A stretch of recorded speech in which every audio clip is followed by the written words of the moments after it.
Kraken Home Ice is sponsored by Primera Blue Cross, always in your corner. The Detroit Red Wings are in town, and this one ought to be good. Burakovsky, now Shane Wright with a shot, he scores! How about that? Wright, as Burakovsky, Wright goes for the net and makes no mistake. Shane Wright, 3 minutes left, a spring pass. Chandler Stevenson's in, he scores! The Kraken have tied it. You're ready to go here in Seattle. The Leafs and the Kraken.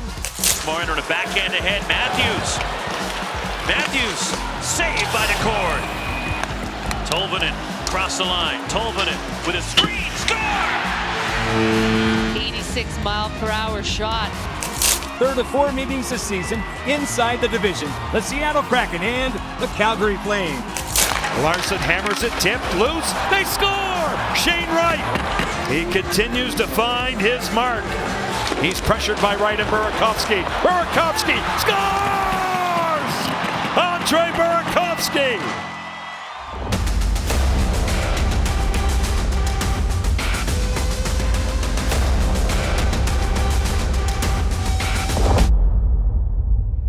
The Kraken played their last game tonight before the Four Nations tournament break. Now the team has 2 weeks to reset and get ready for the grind. That is the chase for a wild card spot. Welcome to Kraken Home Ice. In tonight's episode, Kaapo Kakko, the only player representing the Kraken at the Four Nations face-off, talks about the honor to be playing with Team Finland. We're sitting down with head coach Dan Bylsma. He talks about the continuing impact from the top line and a discussion on shootouts. And we're getting to know backup goalie Alice Steska. On Tuesday, the Red Wings were in town. In the first, they lead the Kraken 1-0 when Matty Beniers smashes one to tie it up. Shane Wright had a big game against Detroit. Second period, he snaps it past Wings goalie Cam Talbot to tie the game at 2. Then in the third, Wright strikes again. He scores his second of the night to cut the lead to 4-3. With under 3 minutes to play, Chandler Stevenson sneaks it past Talbot to tie the game at 4. They go to overtime in a shootout where the Wings outlast the Kraken 5-4. On Thursday night, another member of the original six comes to town, the Toronto Maple Leafs, and they catch a break here. Philippe Myers fires a rocket, and it goes off an unintentional deflection by Matty Beniers. The Leafs add 2 more goals to build a 3-0 lead. Finally, in the third, the Kraken get on the board. Eeli Tolvanen from the top of the circle snaps it home to cut the lead to 3-1, but that's it for the Kraken. They lose 3-1. There's no regular season hockey for the next 2 weeks because of the Four Nations tournament. NHL players representing Sweden, Finland, Canada, and the United States will all compete in a round-robin tournament. The face-off kicks off in Montreal and ends in Boston. This will be the first best-on-best tournament since the World Cup of Hockey in 2016. Toronto Maple Leafs captain Auston Matthews will be the U.S. captain. The Pittsburgh Penguins' Sidney Crosby will lead Canada. Florida Panthers' Alexander Barkov is Finland's captain. And Tampa Bay Lightning's Victor Hedman is leading Sweden.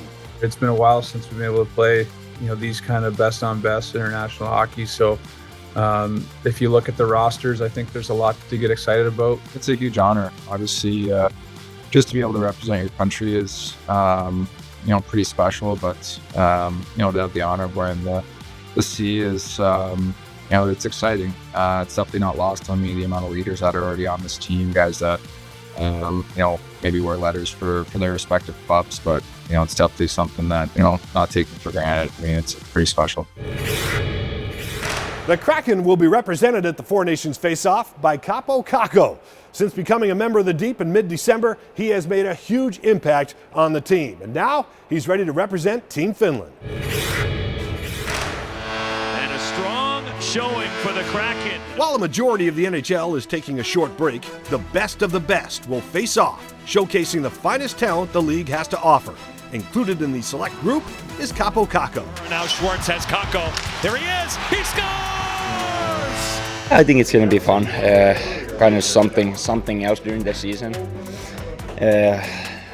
Some good games. All the best players from all those countries. When the team rosters first came out for the Four Nations face-off, the Kraken were noticeably absent.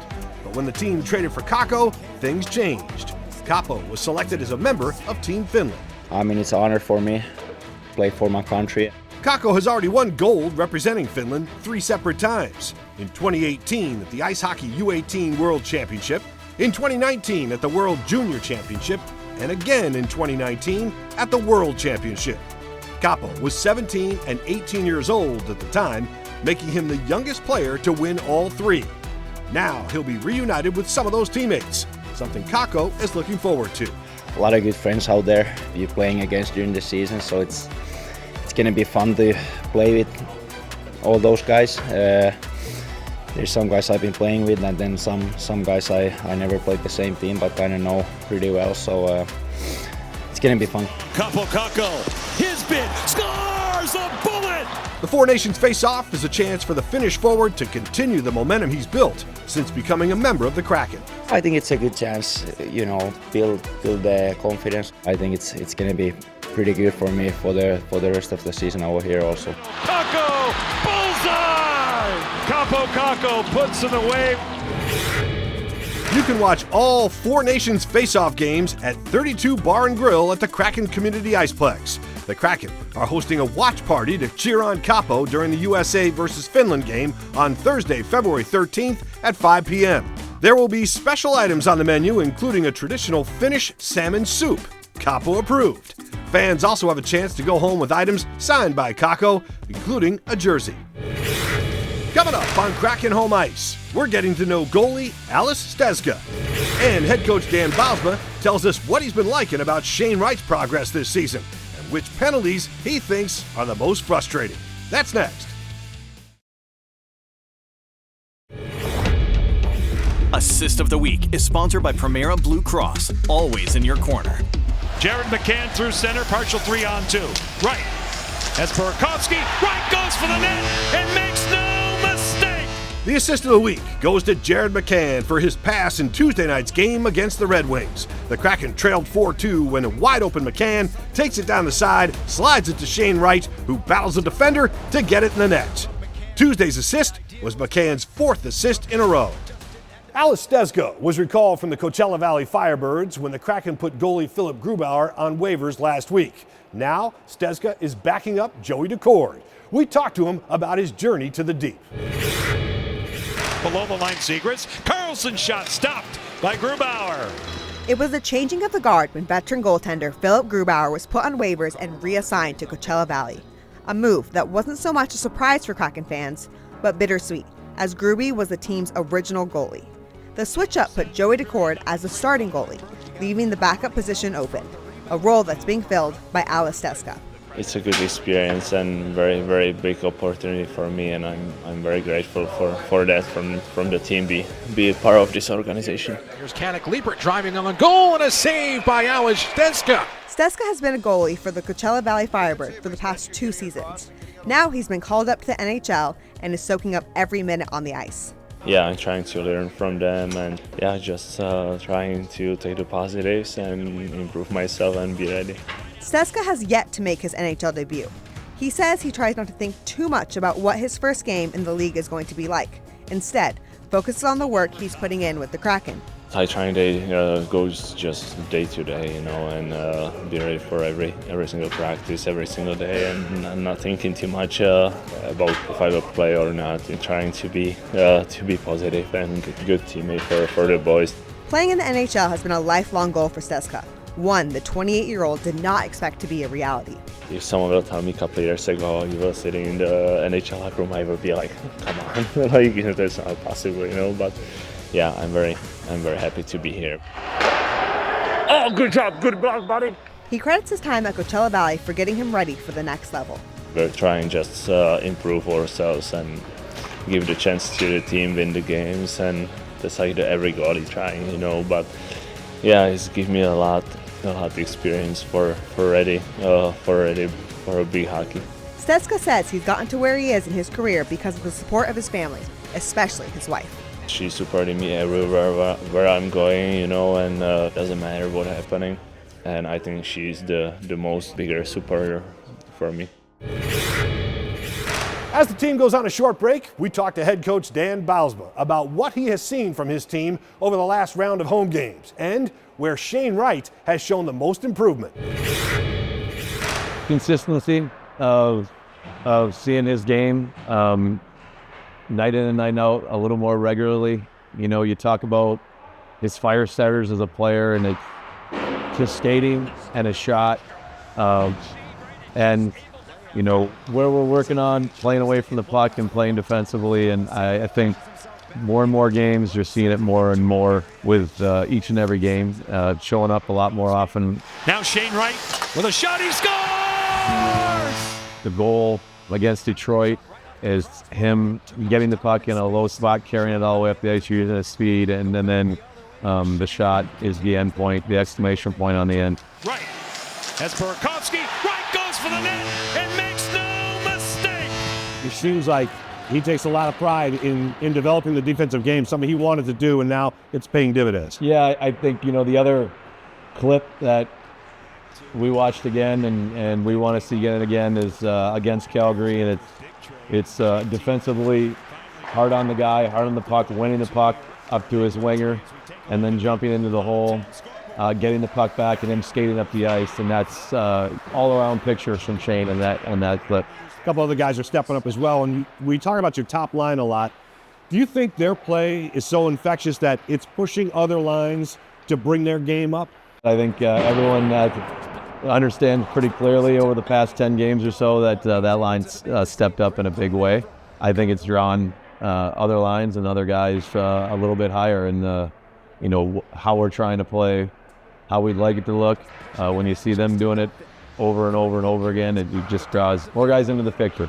I want to talk to you about the shootouts. Is that something you guys, because it's so random during the season, do you practice shootouts? Do you know, like I know soccer players and soccer teams take PKs before you leave the field. You know, do you work on that stuff? We work on them a lot of different ways. Goaltenders are working on them almost every day.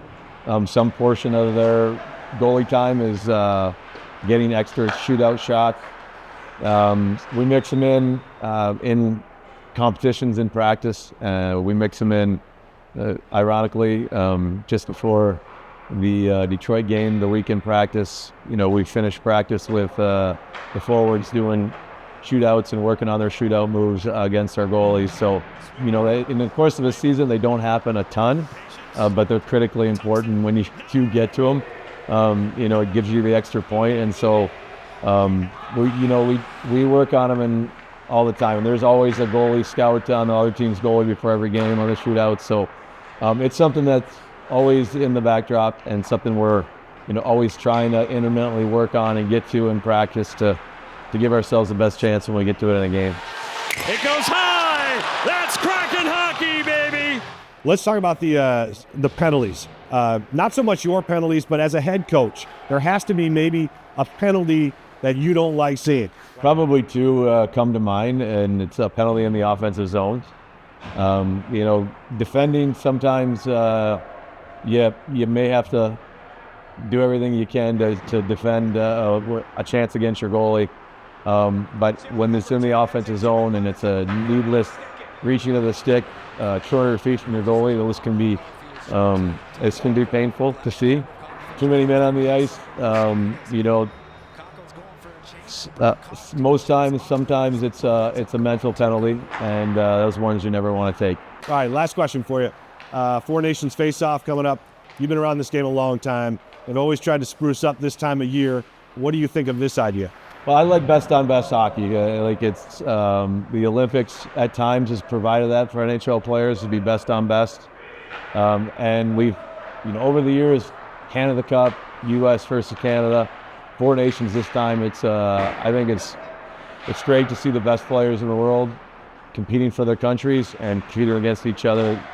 I think that's some of the best hockey we get to see, and so I think having to stick it right in the middle of the season and getting it there gives a break for everybody else, but gives us a chance to see the best players play against each other. More to come on Kraken Home Ice. Assistant coach Bob Woods tells us about crafting the team's defense and his relationship with the players. And in this week's shootout, we're talking to players about their favorite pizza toppings. Assistant coach Bob Woods joined the Kraken at the start of the season. He was hired at the same time as Jessica Campbell. Now both coaches are joining Dave Lowry behind the bench. Woods' coaching career spans nearly 3 decades and includes 13 years as an assistant coach in the NHL. This is the second time in his career Woods has worked under head coach Dan Bylsma, having also been part of his staff in Buffalo during the 2016-17 season. Allison Lucan talked to Woods about how he got into coaching and what's been the most rewarding things about being a coach in this game. Well, as a player, I played 13 years. I got to the point where I knew, the NHL wasn't going to happen, and I wanted to stay in the game. It's what I knew. I got together with Bruce Boudreau as a player assistant coach at the time. We'd won a championship, and eventually he left, and I ended up taking over. And it's just been something I enjoy doing. I've always been kind of a leader or a captain a lot of my career, and you knew that you wanted to be in that type of role. And hockey's a great sport to be a part of. And when you can't play anymore, the next best thing is coaching. And hopefully I can stay in it as long as possible because it's what I love, and it's a great sport to be a part of. The big thing for me is watching young players and help them reach their goals and have success. Like, there's nothing better than running into guys and just to hear them say hello and appreciate what you did for them. That's important. I think we work hard as coaches, and we want to see our players have success and do well, and if we can have a little influence in that, I think that's as rewarding as it gets. Us as coaches have the play and pause button. We can slow things down. It looks pretty simple at times, and I think that as a player, it's interesting to me, if I see a situation, I want to know what he thought or what he's seen in that, and then I can show him maybe what options were available to him. So there's a learning process there, and I just think the communication is really helped, and I think it's so important as a coach now to have that communication. I want to go around after every game. I want to talk to every defenseman. I want to see what they thought of their game. I'll let them know what I thought of their game or what things we want to change or get better at, and I just think having that open communication, I think, is beneficial for everybody. Every team I've been a part of has really started to get D more involved. I think they have to be a part of the offense. Coming out of our zone, we want at least one, if not both D, join in the rush. We don't want to leave anybody behind us, but we want to be on the play, and the teams that do that really well are very hard to defend against. So, we talk about that too. How we defend against that is trying to squeeze plays at the blue line, not allow those third, fourth, fifth guys into the zone to be effective if you can kill plays at the blue line. There's a lot of varying opinions about what belongs on a pizza. Some people are fans of pineapple on pizza. Others are strongly against it. In this week's shootout, we asked the players about their favorite pizza toppings. I think salami, ham, cheese. Probably just pepperoni. Pepperoni. Cheese. Cheese, yeah, cheese and pepperoni.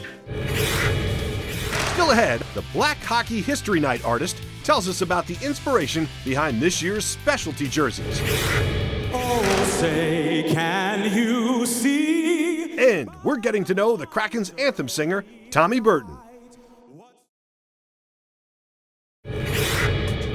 On Tuesday, the Kraken celebrated Black Hockey History Night as part of their Common Thread initiative to promote hockey for everyone.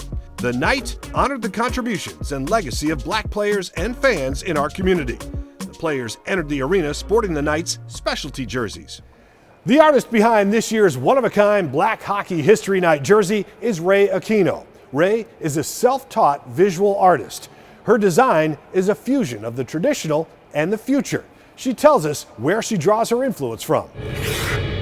I'm Ray Aquino, and I'm a Black Hockey history artist. I am from Washington, D.C. I moved here in 2014, just needed to get out and do something different. The city supports local art and just creativity, period. It thrives here in ways that I don't see in a lot of other places. Art was always a part of my life, but it wasn't until I went through some really, really rough emotional things I got encouraged to go back into it in order to help process. For me, it's just my way of storytelling. and my way of bringing whatever is in my brain to fruition and challenging others to show me what you see. When fans look at my design, I want them to experience a new idea that you don't typically see in hockey. Instantly you see this pattern and you know, or you think like African diaspora, how does this go into hockey? Well, now we see. When you stay too long in the same place, you don't change, you don't grow. So in order for anybody to grow, no matter who they are, where they are, you gotta switch it up. A familiar face at Kraken games is Tommy Burton, the beloved anthem singer. He's one of only 3 black anthem singers in the NHL. Tonight, we're getting to know the man behind the voice. So my background is mostly self-taught. My education from singing comes from my vinyl collection. I'm an active collector of vinyl. It's not uncommon to see me at, record stores and just diving into the various artists and the various genres that I'm interested in. And singing is something that I encountered later in my life. Preparing for an anthem performance actually starts 48 hours prior. So one of the things, and this is kind of a rudimentary thing for singers, is you want to make sure that you are properly hydrated. As I'm warming up, I like to sip on lemon water, and that helps with vocal clarity. And one of the things that I do on the mornings of a performance is I lay my clothes out on the bed. And that's something that, I've actively done over the prior seasons. And I currently sing with the Northwest African American Museum's Cultural Ensemble. And we had the great privilege of singing for the Kraken during the first season during Hockey History Night. And we were asked to sing Lift Every Voice. We were at rehearsal and we were going over the song, and then we were later notified that the Kraken wanted us to deliver the national anthem. And at that time, everyone just pointed at me. And we showed up on Black Hockey History Night, and we sang Lift Every Voice to a rousing response from fans. And then I stepped forward and delivered the national anthem, and the rest is history. So I just feel privileged being designated to deliver anthem. I think that it's important for our community, and I am just really honored for the opportunity. When I reflect back on it, it's a dream come true. It has always been my dream. One of those things that you fantasize about, and that's singing the national anthem for a major sporting event. Similar to, what would you do if you won a Grammy or if you won the Oscars? And so it has just been a touching journey.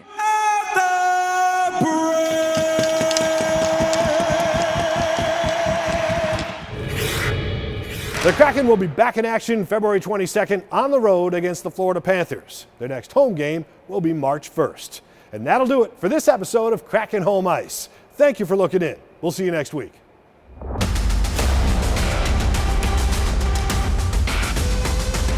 Kraken Home Ice is sponsored by Primera Blue Cross.